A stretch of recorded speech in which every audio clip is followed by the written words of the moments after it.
Hi everybody, and welcome back to the hard reset info channel.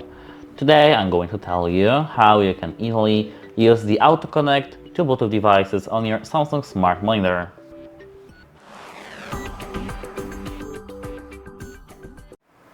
So, at first you have to scroll to the left to your control panel, and here you have to scroll to the settings. Click OK here and click All Settings. Now scroll to the connections and open them. Here the first option you will see is Auto Connect Bluetooth. Your monitor will automatically reconnect to the last Bluetooth device which was used with this monitor if it's available.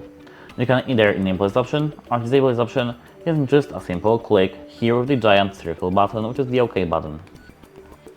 And that's it. Hope it helps you and have a nice day. Goodbye!